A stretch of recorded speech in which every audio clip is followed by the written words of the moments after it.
tingnan natin tinatawag na po. Anong sasakyan kaya ito? Tara na.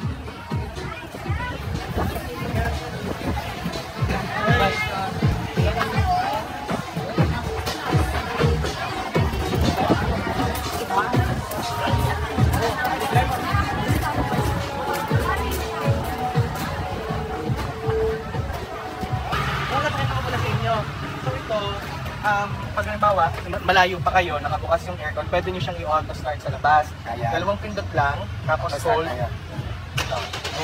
So, automatic nakabukas na yung aircon at pag hindi siya pinatay yung aircon. Tapos kung gusto nyo naman siyang buksan,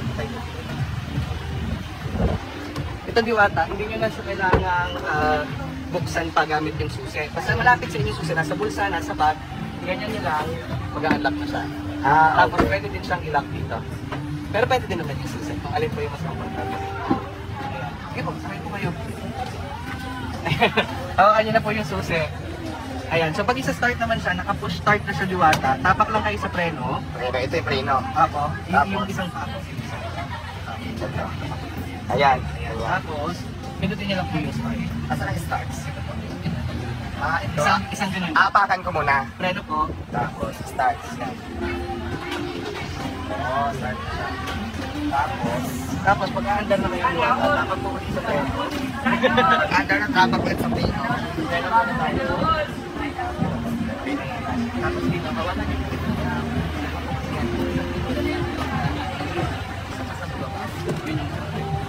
Pero ngayon po hindi siya lilipat kasi nakabukas yung mga pinto natin. Tapos ito yung parang pinaka-handbrake. Kita tayo diwata natin, hindi gano'n. Ngayon ito na lang. Pero dapat po kayo inakasignan. Automatic na siyang, sige po. Ikaw tayo. Ano ka ba nito, Jake? Ikaw tayo. Dapat po kayo ay naka-seatbelt. Tapos pag naka-seatbelt kayo, kahit hindi nyo na yun ibaba, aandar naman na yan. Basta nakakamatin na. Ayan. So yan, lagay nyo sa drive. Tapos dito, andar na tayo. Tapak ng gas. Sige. Ikaw tayo. Try natin. Tara, lipat lang ako yan. Ito na yon yung binigay sa atin na sasakyan na para po sa nakakaalam, hindi nakakaalam, hindi ko to binigay talaga, bigay lang talaga to sa akin. Pero ano, hindi naman bigay, parang gagamitin ko siya, parang ganun na no, kasi ako nang gagamitin ko siya ng 1 year na walang bayad, so binigay na sa akin, so parang ganun na siya.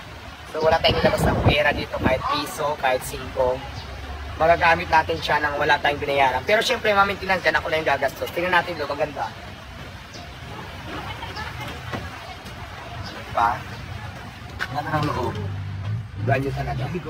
May bago, tapos dito pa. Kamay mo kuya. Ayan, tas ito siya.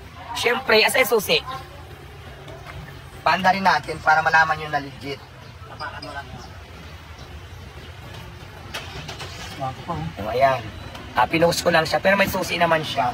So ngayon, kasi hindi ko pa masyadong kabisado mag-drive ng Matic, magpapaturo muna ako kay Jake, kasi si Jake naman talaga yung turo sa akin mag-drive kung paano gamitin tong Matic, kasi manual yung sa akin yung Vios ko, manual yun, so magaling ako sa manual, ito Matic, pero ayoko munang irangkada ng hindi ko masyadong kabisado yung Matic kasi baka mamaya madisgrasya pa, so papaturo muna ako kay Jake kung paano ko to i-drive, pero feeling ko mabilis ko na matutunan to. Siyempre maninibago lang tayo kasi medyo malaki siya, tapos Matic, ito naman yung gusto ko kasi may manual na ako, may Matic, kaya maraming salamat sa sa nagbigay nito. I-reveal ko din sa inyo kung sino ang nagbigay nito sa akin. O siguro, i-reveal ko ito sa inyo soon. So ayan, ito yung loob. Ito natin yung loob. At lahat, ito naman yung labas. Ayan yun siya. Ganda.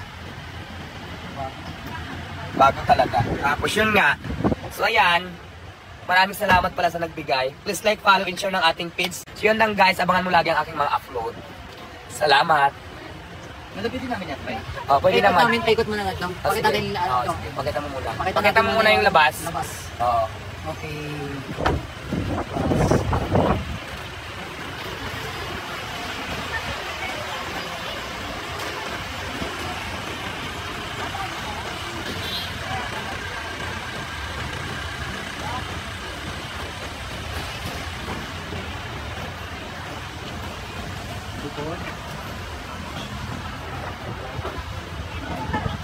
Muna ipakita yung plate number. So ayan yun siya.